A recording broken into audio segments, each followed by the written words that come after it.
Hello friends, आपका स्वागत है आपके अपने यूट्यूब चैनल के ऊपर। और आज हम चर्चा करेंगे कि किस तरीके से बाज़ार कंसोलिडेट होने लग रहे हैं। कल हमने जो चर्चा की थी उस चर्चा के अंदर जनरली हमने बैंक निफ्टी के ऊपर बात की थी, और बैंक निफ्टी के बारे में हमने जब चर्चा की थी तो ये बात की थी कि 36,500 के आसपास जो है, मुझे लगता है कि प्लस या माइनस 100 पॉइंट के आसपास जो है बाज़ार क्लोज हो सकते हैं, क्योंकि ऑप्शंस के ट्रेड कुछ इसी तरीके से बनते हुए नजर आएंगे। तो उससे थोड़ा सा दूर, जैसे कि मैंने आपको कहा कि 36,500 में 100 प्लस या माइनस, तो वहाँ से भी थोड़ा सा और दूर 36,683 यहाँ पर जो है क्लोजिंग हुई। और कुल मिला के जैसी मैंने उम्मीद की थी कि जो ऑप्शंस के जो प्रीमियम हैं वो आज बड़े प्लेयर्स आपके ख़त्म करते हुए नज़र आएंगे, तो उन्होंने आज पूरे ऑप्शंस के प्रीमियम बहुत बेहतरीन तरीके से जो है कंज्यूम किए, और एक सीमित दायरे के दौरान बाज़ार घूमता हुआ नज़र आया। और बहुत कम ऐसा आपको देखने के लिए मिलेगा कि केवल 300 पॉइंट के दायरे के अंदर बैंक निफ्टी घूम रहा था। तो केवल 300 पॉइंट के बीच में बैंक निफ्टी जो है चलता हुआ नज़र आया। तो वोलेटिलिटी काफ़ी कम थी, जिसकी वजह से शाम तक ऑप्शंस के जो प्रीमियम है वो भी काफ़ी कम होते हुए नज़र आए, और साथ साथ जो भी प्रीमियम थे वो जनरली नलीफाई हो गए। तो दोनों साइड्स के प्रीमियम यहाँ पर बड़े प्लेयर्स ने जो है ले लिए, और इस तरीके से ऑप्शंस बायर शायद इस बार भी जो है खाली हाथ उनको लौटना पड़ा। तो इस हफ्ते विशेष बात यही रही कि ऑप्शंस के जो प्रीमियम है, ऑप्शंस के बायर्स को शायद ही फ़ायदा हुआ होगा। ऑप्शंस के सेलर्स ने फिर देखिएगा अपनी लॉटरी लगा ली। अब यहाँ पर निफ्टी के साथ साथ अगर हम बैंक निफ्टी के साथ साथ अगर हम निफ्टी की भी बात करें तो निफ्टी भी देखिएगा कुल 77 पॉइंट्स के दायरे में घूमता हुआ नज़र आया, और पूरे दिन भर उसी दायरे के अंदर, उसी एक रेंज के अंदर बंधा हुआ नज़र आया। और ऐसे ही मैंने कहा था कि अभी देखिएगा डायरेक्शन लेस ट्रेड्स हैं, और उसी तरीके से भी बाज़ार काम कर रहा है। कुल मिला के आज की कैंडल ग्रीन है, क्योंकि बाज़ार में सुबह सुबह एक सेंटीमेंट नेगेटिव बना हुआ था, एशियन मार्केट्स वीक थी, जिसकी वजह से जैसे हमारे बाज़ार खुले तो नीचे की तरफ, और अब जो क्लोज़ हुआ तो क्लोज़ आपको कंफर्टेबली थोड़ा सा अच्छा लगेगा, क्योंकि नीचे खुलने के बाद आपने बाज़ार ऊपर की तरफ बंद किया।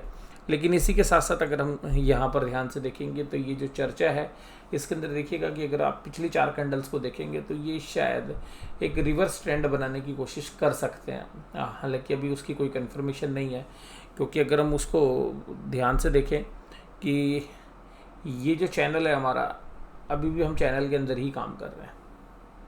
तो ये जो 15,600 के बाद जो है तेजी हुई थी, और स्पेशली 16,000 के बाद जो तेजी हुई थी, उसके बाद जो चैनल बनता है उस चैनल के अंदर ही बाज़ार अभी काम कर रहा है। तो चैनल के अंदर जब तक बाज़ार काम कर रहा है तब तक आपको जो है घबराने की ज़रूरत नहीं है, और ट्रेडर्स तेज़ी की तरफ ही पोजीशन बनाए हुए रहेंगे। लेकिन मुझे पर्सनली ऐसा लगता है कि अभी एक कंसोलिडेशन हो रहा है, और जो लास्ट या हम आफ्टर मिड बात करें तो जो लास्ट हफ्ता होगा या मिड सेशन जब सितंबर का ख़त्म हो जाएगा, उसके बाद हमें काफ़ी अच्छी उम्मीद है कि बाज़ार के अंदर एक जो है ट्रेंड जो है रिवर्स हो सकता है, और इंटरमीडिएट लेवल पे तो हो ही सकता है।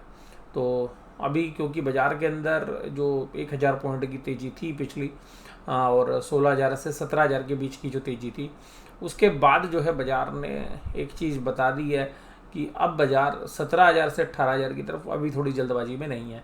तो एक कंसोलिडेशन हो रहा है, और कंसोलिडेशन के लिए हो सकता है कि बाज़ार एक बार 17,000 को भी तोड़ के टेस्ट कर सकता है, और इसी सितंबर के महीने के अंदर भी हमें लगता है कि सितंबर में 17,000 के नीचे भी बाज़ार एक बार आ सकता है। और इसके साथ साथ आप देखिएगा कि अब जो शेयर्स हैं जो अभी पहले लाइमलाइट में थे, अब वो लाइमलाइट में नहीं, बल्कि वो शेयर्स जो अभी चल नहीं रहे थे वो चल रहे हैं। तो आप देखिएगा अभी जो 17,000 की रैली के अंदर जिस शेयर ने पार्टिसिपेट किया, आज भी वो भी प्लस था, भारतीय एयरटेल, इसी तरीके से नेस्ले। तो ये जो शेयर्स हैं ये पहले नहीं परफॉर्म कर रहे थे। आज एक बजाज फिनसर्व ने आज दोबारा से पार्टिसिपेट किया, टीसीएस में तेजी थी और ग्रासिम में, और गिरावट आज इंश्योरेंस कंपनीज के शेयर्स में थी। तो एसबीआई लाइफ और एचडीएफसी लाइफ दोनों नेगेटिव थे। HDFC bank, Reliance, Bajaj finance और टाइटन, यहाँ से भी आपको नेगेटिव रुझान नज़र आया। एक सबसे खास बात यह है कि एक जो बुल्स के लिए बड़ी खुश करने वाली बात थी कि एडवांसेस जो है डेक्लाइन के सामने फिर तेज हो गए हैं। यानी कि कल ये रूपरेखा बदल रही थी, लेकिन आज ठीक है। लेकिन कुल मिलाकर जितने डेक्लाइन सुबह शाम होते होते वो बढ़ रहे हैं। यानी कि जो एडवांस का जो दायरा है वो ऊपर जाना चाहिए। मतलब अगर एक बुल केस सिनेरियो के अंदर वो नहीं देखने के लिए मिल रहा है, जबकि घटने वाले शाम को बढ़ रहे हैं। तो सुबह के मुकाबले में शाम को अगर घटने वाले बढ़ रहे हैं तो ये इंडिकेट करता है कि ऊपर के लेवल पर लोग प्रॉफिट बुकिंग कर रहे हैं। अब यहाँ पर नेस्ले में 3% की तेज़ी थी, भारतीय एयरटेल 2.74। और देखिएगा भारतीय 600 रुपये के नीचे 600 रुपये बार बार अटैम्प्ट करता था और वहाँ से जो है पलटी मार जाता था।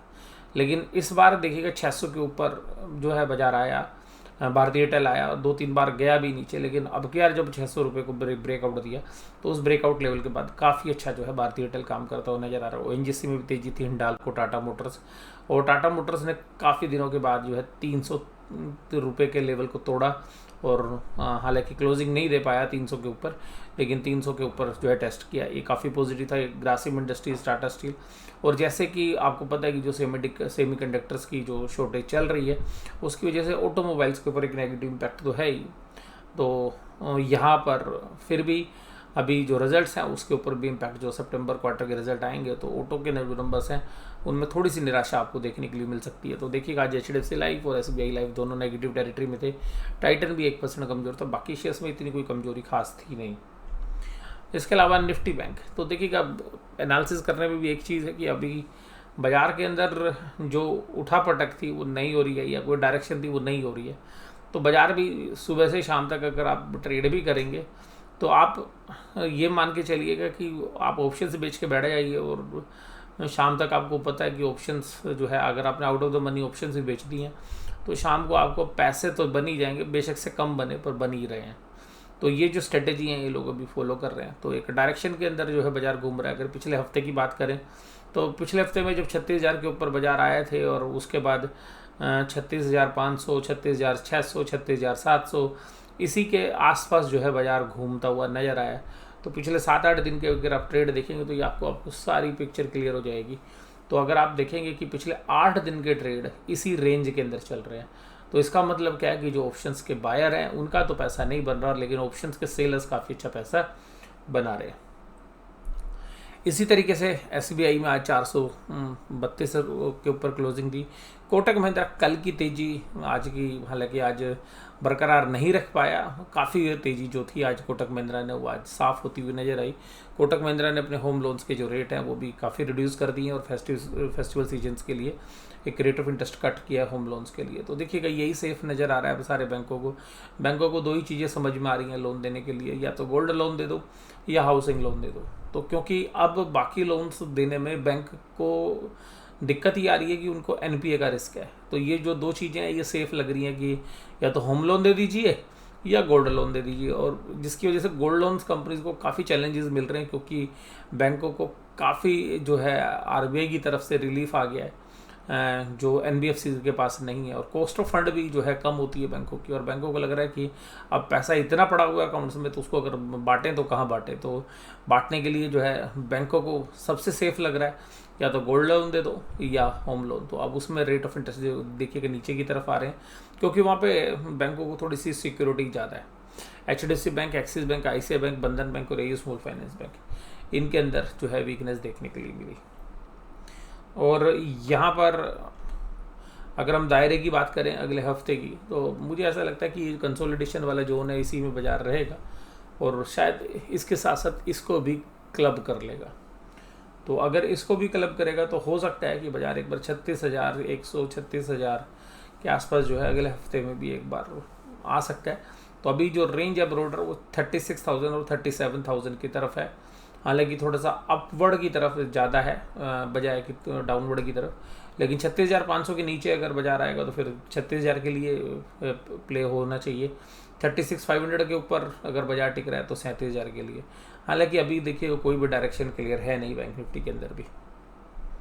और यहाँ पर जो है चर्चा करें हम बैंकों में, तो बैंक जो ज़्यादा ओवरसोल्ड थे तो वहाँ पे थोड़ा सा पुल बैक आ रहा है। देखिए कोटक महिंद्रा बैंक ने 1841 के सुबह हाई लगाए, लेकिन मेंटेन नहीं कर पाया और 1817 पे क्लोज हुआ और 1806 में। ये अक्सर ऐसा होता है कि जो शेयर एक दिन अच्छा चलता है दूसरे दिन फिर वो अच्छी ओपनिंग देता है, और वहीं पर जो बड़े स्मार्ट प्लेयर्स हैं उनको पता होता है कि पहले दिन वो शेयर को चलाते हैं, तो शेयर जब पहले दिन चलता है तो सब लोग बेचते हैं और वो खरीदते हैं। अगले दिन क्या होता है कि वही लोग शेयर्स को और ऊपर चलाते हैं और अच्छी ओपनिंग करते हैं ऊपर, और दिन भर जो एक दिन पहले माल खरीदा होता है उसको धीरे धीरे करके ऑफलोड करते हैं। ये बहुत सारे शेयर्स में होता है ऐसा। तो किसी शेयर्स में लेकिन आपको पता नहीं चलेगा कि 2 दिन चलेगा या 3 दिन चलेगा या 4 दिन चलेगा। कभी कभी स्टोरी 2 दिन में ख़त्म हो जाती है, कभी कभी 3 दिन में, कभी कभी 4 दिन में, और कुछ शेयर्स में तो ये जो स्टोरी है ये 5-5, 6-6 महीने चलती है जनरली स्मॉल और मिड कैप के शेयर्स में, कि जो ऑपरेटर्स हैं वो लगातार उस शेयर्स को, जैसे मान लीजिएगा 50 रुपये का शेयर है तो उसको लगातार खींचते खींचते 150 तक लेके जाते हैं। 150 पे सारे लोग जब बुलिश हो जाते हैं तो वो धीरे धीरे करके अपना शेयर ऑफलोड करते हैं।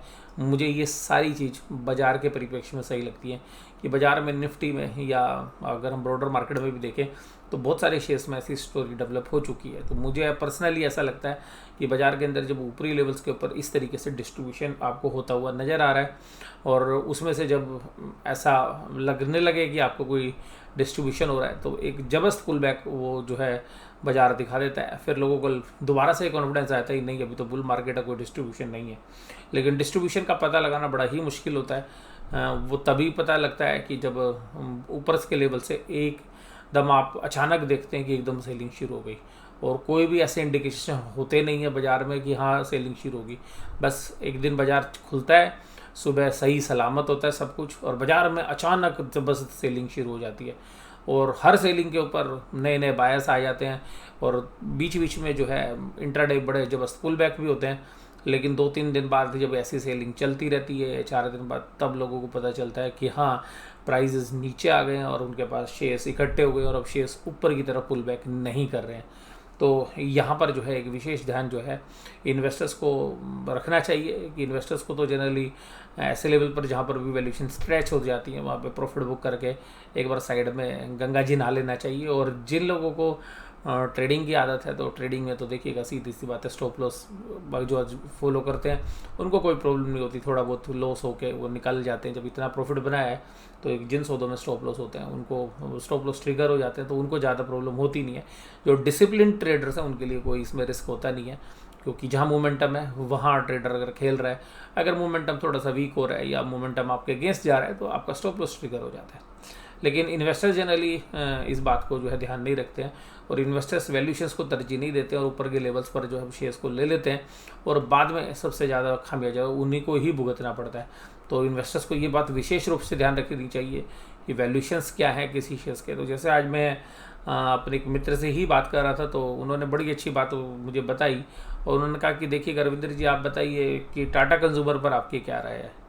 तो क्योंकि टाटा कंज्यूमर मैंने 350 रुपये के आसपास जब 2020 में ये शेयर्स नीचे गया था तो काफ़ी लोगों को ये बोला था कि जी टाटा कंज्यूमर काफ़ी अच्छा शेयर है यहाँ पर ख़रीदने के लिए भी। और फिर जो टाटा केमिकल से जब उनको एक बिज़नेस भी मिला था तो उस तरीके से जो रिस्ट्रक्चरिंग हुई थी तो उसके बाद हमें लग रहा था कि टाटा कंज्यूमर बहुत ही अच्छा प्ले है। और देखिएगा टाटा कंज्यूमर अब 887 रुपये के आसपास लग रहा है। तो अभी अगर मेरे से आप पूछोगे कि जी टाटा कंज्यूमर जो शेयर आपने बताया था वो अब इतना चल गया, अब आपकी क्या राय है? मुझे अब ये लगता है कि जी टाटा कंज्यूमर इस समय पर बेच कर निकलने का समय है। आप कहोगे कि सर ये क्या बात कर रहे हो, टाटा कंज्यूमर तो निफ्टी का शेयर है, ये तो इतने ऊपर लेवल पे। भाई साहब टीसीएस भी ऐसे ही था, वो सॉरी आईटीसी भी ऐसे ही था पहले, और फिर आईटीसी जब कंसोलिडेशन में गया तो बहुत सालों से अब चल ही नहीं रहा। अब आईटीसी के ऊपर आप मीम्स बना रहे हैं, तो ये भी एफएमसीजी के अंदर का है। लेकिन आप कहोगे जी वो तो तम्बाकू का बिजनेस है, उसमें तो होटल्स है, ऐसा कुछ नहीं होता है। इसी तरीके की स्टोरी आपने एचयूएल के अंदर भी देखी थी कि जब एक बहुत अच्छे रनअप होते हैं उसके बाद जो शेयर्स हैं वो काफ़ी समय तक कंसोलिडेट होते रहते हैं। हो सकता है कि शेयर्स आगे भी चले, बट मुझे पर्सनली ऐसा लगता है कि वैल्यूशंस अब इतनी हो गई हैं कि जो स्मार्ट प्लेयर्स हैं, जो स्मार्ट इन्वेस्टर्स हैं, वो इस तरीके के शेयर्स में से एग्जिट हो जाते हैं। और तो हालांकि मेरे मित्र ने भी यही जो है बात मेरे से पूछने चाहिए थी कि मैंने कहा जी देखिएगा मैं तो आपको यही कह सकता हूँ कि शायद ये अब रहने लायक नहीं है। तो उन्होंने कहा ठीक है, क्योंकि वो भी पेशे से चार्टर्ड अकाउंटेंट है, तो उन्होंने कहा कि जी हाँ मैं इससे एग्जिट कर गया हूँ। और उसी तरीके से आप देखिएगा तो यहाँ पर जो बहुत पुराने जो इन्वेस्टर्स हैं या स्मार्ट इन्वेस्टर्स हैं वो इस बात को समझ रहे हैं, और आप बहुत सारे जो नए इन्वेस्टर्स हैं उनको ये बात ध्यान रखनी चाहिए कि बाज़ार के अंदर जो पुराने लोग हैं जिनको इस बात की समझ है, जो वैल्यूएशन समझते हैं, वो अभी अपना माल ऐसे शेयर्स में बेचकर किसी दूसरे शेयर्स में भी लगा सकते हैं जो कि अंडर वैल्यूड है, लेकिन वो ऐसा नहीं कर रहे हैं। अक्सर बड़े जो स्मार्ट प्लेयर्स हैं जिनसे हमारी बातचीत होती है, या इवन मैं खुद भी, बहुत सारे शेयर्स में से सेलिंग करने के बाद अपना पैसा अपने हाथ में रखे हुए हैं। और कभी कभी आपको ऐसा भी अनुभव होगा कि भाई साहब अपने पास पैसा रखना और सही समय का सही वैल्यूशंस का इंतज़ार करना भी प्रॉफिटेबल होता है। हालांकि कोई भी म्यूचुअल फंड्स के मैनेजर्स आपको ये नहीं बताएंगे, क्योंकि देखिएगा म्यूचुअल फंड्स का मैनेजर का तो धंधा इस बात पे चलता है कि आप लोग पैसा डालिए, तो जब बाजार नीचे गिरता है ना, तो सारे म्यूचुअल फंड्स वाले अग्रवाल जी भी और शाह जी भी, या जो बाकी जो फंड्स मैनेजर्स हैं, वो सब आके कहेंगे जी अपना इन्वेस्टमेंट का अमाउंट डबल कर दीजिए, ट्रिपल कर दीजिए, भैया बाजार को गिरने से बचाइए। इसका मतलब ये होता है कि भाई सब म्यूचुअल फंड से भी आउटफ्लो ना हो इस तरीके से, क्योंकि उनका धंधा उसी पे चलता है। लेकिन वो किसी दिन आपको ये बताने नहीं आते कि बाजार अपने लाइफ टाइम हाई पे है और अब वैल्यूएशन स्ट्रेच हो रही है। भाई साहब आप अपना जो जितना एक्स्ट्रा पैसा लगाया तो उसको निकाल लीजिएगा और आपके जो फाइनेंशियल ऑब्जेक्टिव्स हैं, जो आपके गोल्स हैं, उनको फुलफिल कर लीजिएगा, बजाय कि इस पैसे को बाजार में लगे रहने के लिए। आपको कोई नहीं बताने वाला, आने वाला बाजार को में पैसा लगाने वाले आपको बताते रहेंगे कि हाँ जी इसमें लगाइए उसमें लगाइए, लेकिन यार पैसा लगा किस लिए रहे हो? लगा इसलिए रहे हो ना कि अपने जो ऑब्जेक्टिव्स हैं, जो आपके मिशंस हैं, उनको आप पूरा कर सको। तो अल्टीमेटली जो आपके शॉर्ट टर्म गोल्स हैं उनको भी तो पूरा किया जा सकता है अच्छा प्रॉफिट कमा के। तो मुझे पर्सनली ऐसा लगता है कि यार जहाँ पे बहुत अच्छा प्रॉफिट हो रहा है, वैल्यूएशंस रीजनेबल लेवल से बाहर जा रहे हैं, वहाँ पे प्रॉफिट बुक करके कुछ समय तक अपना पैसा जो है एंजॉय करना चाहिए। और देखिएगा ये बात पक्का है कि जब भी प्रॉफिट बुकिंग आएगी बाजार में, महीने में, 2 महीने में, 3 महीने में, 4 महीने में, हालांकि मुझे काफ़ी उम्मीद है कि इस महीने के एंड से शुरुआत हो जानी चाहिए। और बड़ी वाली नहीं, छोटी तो शुरू होगी, लेकिन जब प्रॉफिट बुकिंग होती है तो सब में होती है। यानी कि जब बारिश होती है तो ये ध्यान रखिएगा कि बाज़ार में घूमने वाले सारे लोग ही बिकते हैं। जिनके पास छाता है उनको थोड़ा सा कम पानी असर करता है, लेकिन ये ध्यान रखिएगा पानी का असर सबके ऊपर होता है। और जिनके पास छाता नहीं है, यानी कि जिन्होंने सेफ गार्ड नहीं है, नहीं जिन्होंने ओवर वैल्यूड शेयर्स ले रखे हैं, उनको जो है मार ज़्यादा लगती है। तो मुझे पर्सनली ऐसा लगता है कि प्रॉफिट को एंजॉय करना भी, प्रॉफिट का सुख का एहसास करना भी एक स्टॉक मार्केट में जो है लोगों को पता होना चाहिए। जो पुराने प्लेयर्स हैं वो तो इस बात को समझते हैं, लेकिन जो नए व्यूअर्स हैं या हमारे चैनल के साथ जुड़े, उनको इस बात का अनुभव शायद ना हो। उनको हमेशा ये लगता रहे कि नहीं यार पैसा तो अभी डालो और अगले दिन पैसा बढ़ जाता है। वो कभी भी इस तरीके की स्थिति में नहीं आएगी जब बाजार कंसोलिडेशन के फेस में चलता है और काफ़ी लंबे समय तक, 1-1 साल या 1.5 साल तक आपके पोर्टफोलियो में कोई भी रिटर्न्स आपको नहीं नजर आ रही होती। आप देखिएगा 2018 के अंदर जितने भी स्मॉल कैप और म्यूचुअल फंड्स के आपके पास निवेश थे, क्योंकि मेरे भी पर्सनल निवेश थे, तो स्मॉल कैप और मिड, स्पेशली स्मॉल कैप और मिड कैप्स के जो म्यूचुअल फंड्स थे वहाँ पे नेगेटिव रिटर्न्स थी हमारी 2018 के अंदर। तो इसका मतलब ये नहीं है कि बाजार केवल और केवल वैल्यूएशन से ही चलते हैं। कभी कभी वैल्यूएशन स्ट्रेच हो जाती है, कभी जो है अंडर वैल्यूड हो जाते हैं शेयर्स। बाजार के अंदर सेंटीमेंट का भी बहुत असर होता है। सेंटीमेंट एक बार बदल गया ना तो सेम वैल्यूएशंस जो है आधी हो जाती है। तो ये ध्यान रखिएगा कि खाली वैल्यूएशंस के साथ साथ सेंटीमेंट का भी असर होता है। तो जब वैल्यूएशंस और सेंटीमेंट दोनों जब आपके अगेंस्ट में जाते हैं तब प्रॉब्लम होती है। तो अभी वैल्यूएशंस स्ट्रेच इसलिए नहीं लगेगी क्योंकि सेंटीमेंट पॉजिटिव है, और यही वैल्यूएशंस बहुत ख़राब लगने लगेगी आपको जब सेंटीमेंट ख़राब हो जाएगा। तो ये बाजार के अंदर होता है। तो हालांकि इसमें बहुत कुछ जो है ऐसा भी होता है जिसको आप लोग कहते हैं कि किस्मत की बात है, कि कभी कभी बहुत सारे ऐसे शेयर्स हैं जो आपको 300, 400 की पी पर भी ट्रेड करते हुए नज़र आते हैं, और वो आपकी किस्मत होती है। और लेकिन जब उनमें प्रॉफिट बुकिंग होती है तो वो शेयर या तो गायब ही हो जाते हैं या आपको नज़र ही नहीं आते, क्योंकि वो बहुत सारे स्मॉल कैप, मिड कैप ऐसी कंपनीज होती हैं जिन्हें फंडामेंटल्स हैं ही नहीं, और बस केवल ऑपरेटर्स उन शेयर्स को चला रहे हैं। और जब रिटेल उसमें पूरी तरीके से फंस जाता है तो वो ज़िंदगी भर के लिए ऑपरेटर्स उन शेयर्स से बाहर हो जाते हैं, और वो शेयर्स कभी भी नहीं चलने वाले होते हैं, और रिटेलर्स जनरली उन शेयर्स को लेके मातम मनाते रहते हैं। तो यहाँ पे विशेष सावधानी के लिए जो है मैंने आपके साथ तो ये सारी चर्चा की। हालांकि सभी शेयर्स के ऊपर अप्लाई नहीं होते। तो गुड क्वालिटी स्टॉक्स, जो अच्छी क्वालिटी स्टॉक है, डिविडेंड यील्ड अच्छी है जिन कंपनीज में, अर्निंग यील्ड काफ़ी अच्छी है, कंपनी की ट्रैक रिकॉर्ड अच्छा है, कंपनी के प्रोडक्ट में दम है या उसकी सर्विस में दम है, इन सब चीज़ों को जो है विशेष ध्यान देने की ज़रूरत होती है। हालांकि बुल रन में लोग इनके ऊपर ध्यान देते नहीं हैं, लेकिन जब बियर ट्रेंड चलता है ना तो लोग सभी चीज़ों को जो है बहुत देख देख के जो है संभल के जो है काम करते हैं। लेकिन बुल रन में क्या होता है कि चाहे मैनेजमेंट ख़राब हो, चाहे कंपनी ख़राब हो, चाहे वैल्यूएशंस ख़राब हो, वो शेयर सट्टेबाजों के हाथों में होते हैं और वो शेयर चल रहे होते हैं और लोगों को ये पता ही नहीं होता कि जब सट्टेबाज निकलेंगे तो रिटेलर के साथ क्या होगा। तो यहाँ पर विशेष सावधानी के लिए जो है मैं रिटेलर्स को जो है एक ही बात आगाह करना चाहूँगा कि फंडामेंटल साउंड कंपनी में कोई दिक्कत नहीं है अगर वो चली भी गई नीचे, क्योंकि देखिएगा रेड कलर तो बाजार में आता ही आता है कभी ना कभी, लेकिन वो कंपनियां फिर पलट के ऊपर बहुत तेज़ी से जो है पहले से भी ज़्यादा तेज़ी के साथ बढ़ती हुई नजर आएंगी।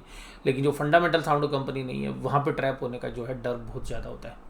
इसके साथ देखिएगा यहाँ पर आज की चर्चा में देखिएगा एफआईज ने आज जो है बाइंग की और जनरली उनकी पोजीशंस कॉल साइड में होंगी तो उन्होंने अपनी जो पोजीशंस हैं वो यहाँ पर आज बाय करके जो है ख़त्म की होंगी। और इसी तरीके से एफआईज के डेटा अभी जो है आए नहीं थे हमारे पास स्टॉक फ्यूचर्स के और इंडेक्स फ्यूचर्स के, तो ये पुराने डेटा हैं। इसके अलावा पुट कॉल रेशियोज़ के अंदर भी जो है डेटा अभी कुछ है नहीं, क्योंकि अभी अगले हफ्ते के अंदर सौदे कल से यानी कि जो मंडे से बनेंगे, कल की छुट्टी है। अब यहाँ पर भी अगर ऑप्शन ट्रेड में भी कहेंगे तो अभी सौदे को ओपन इंटरेस्ट कोई ज़्यादा है नहीं, 17,400 की कॉल में राइटिंग है तो एक रेजिस्टेंस मान सकते हैं 17,300 की पुट में। तो अभी कोई डेटा नहीं है तो इससे कोई बड़ा आइडिया नहीं निकल सकता। सिमिलरली आपको बैंक निफ्टी में भी देखने के लिए मिलेगा। तो आज की ये चर्चा आपको कैसी लगी जरूर से जरूर मुझे आप बताइएगा कमेंट बॉक्स के अंदर। वीडियो देखने के लिए धन्यवाद। Thank you very much.